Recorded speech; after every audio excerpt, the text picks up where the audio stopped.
We're going to talk about the top 5 toxic communication habits and what you can do to avoid them. I had the honor of being quoted a few times in a recent article in Time magazine by Angela Haupt. You can see the full article and all of the toxic habits she mentions by clicking on the link in the description. I'll be covering what I see as the top 5 from that article. Give yourself a score on each of these, by the way, to do a little self-assessment of your own habits. The number 1 toxic communication habit you can avoid is making it all about you in conversations. This can sometimes come across as self-centeredness, of course, but even our desire to find common ground can prompt us to turn the conversation back to focus on ourselves. In the article, the author quotes Riley Alonso, a communication coach like me. She gives this illustration. Let's say a friend is describing their recent trip to the Bahamas. Now, you might hear that and attempt to establish common ground by talking about your own trip to the Bahamas or some kind of similar place. That's a totally natural and well-intended motivation. But if you jump in too soon, it can come across like you're changing the subject to talk about yourself before the other person has had the time to fully explore what they might have said. If you find yourself doing this, then resist the temptation to jump in too early. Focus on listening, get curious, and ask follow-up questions. Maybe there'll be some time later in the conversation to share your experiences, maybe not. That's really not the point. Now, time for some self-assessment. On a scale of 1 to 10, how good are you at making it about the other person rather than yourself? If you have a lower score and tend to make it about yourself, then be patient and do the other person the honor of being a great listener instead of making it about you. The number 2 toxic habit is interrupting frequently. There are lots of reasons people interrupt, and the first step is to acknowledge that you might be a chronic interrupter, and then figure out why you specifically do it. Ann Wilcombe, an associate professor in communication at Drexel University, says in the article to ask yourself questions like this: do I interrupt because I'm not feeling heard, or is it because I have an ego? Maybe it's because you're eager to share your point of view and you're afraid you'll miss the moment.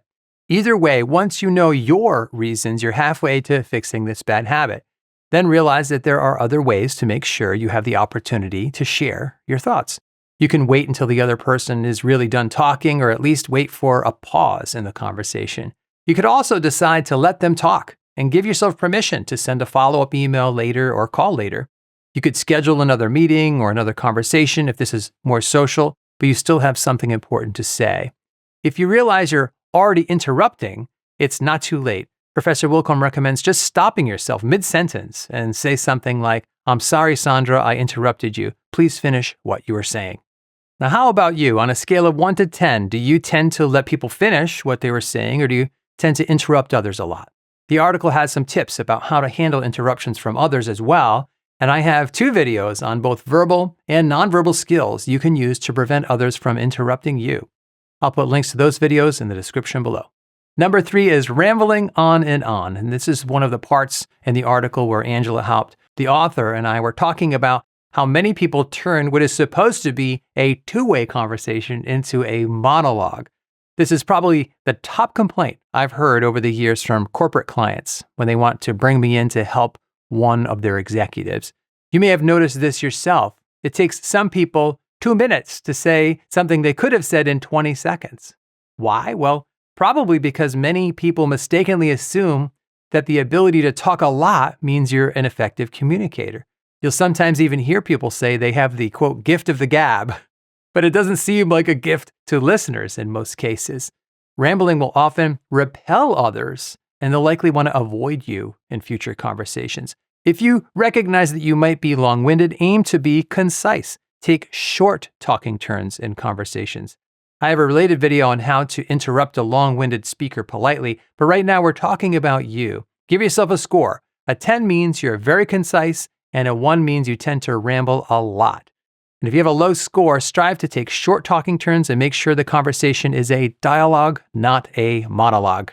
Number 4 is distracted listening. Some people call this fake listening or partial listening. Whatever you call it, you probably recognize it, and someone's doing it to you.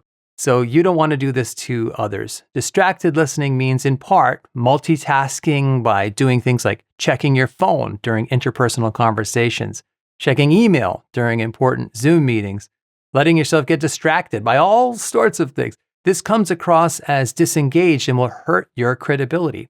To avoid this, just get back to basics. Shut the phone off, put it out of sight, remove any other distractions by doing things like closing the door to the next room if there's noise coming from it. Listen completely, as my co-author and I say in our book, Positive Communication for Leaders. Give them your total attention with good eye contact. Orient your shoulders toward the speaker. Lean forward a bit. Nod a little bit to show them that you're following along. From 1 to 10, are you a distracted or focused listener? If you find that you drift off, get distracted or preoccupied real easily, ask yourself a relevant question about what they're saying to keep yourself engaged. The number 5 toxic communication habit to avoid is one-upping the other person. I'd like to make a whole separate video about this one soon because some people mistakenly believe that conversations are competitions where you're supposed to outdo the other person. So if the other person tells you they got a promotion, you might try to one-up them if you come right back immediately with, oh, well, I got an even bigger promotion. Or your son got into Yale, well, my daughter got a full scholarship to Harvard. One-upping is usually more subtle than that, of course, but you know the feeling where the other person is trying to somehow position themselves above you in the conversation. And sometimes by giving unsolicited advice or feedback, it comes out in all sorts of ways. Sometimes people even one-up essentially by complaining that their problems are worse than your problems. Like, you sprained your wrist? Well, I fractured my leg in 4 places. People are really interesting when it comes to one-upping, and there are endless ways to get in this conversational status game.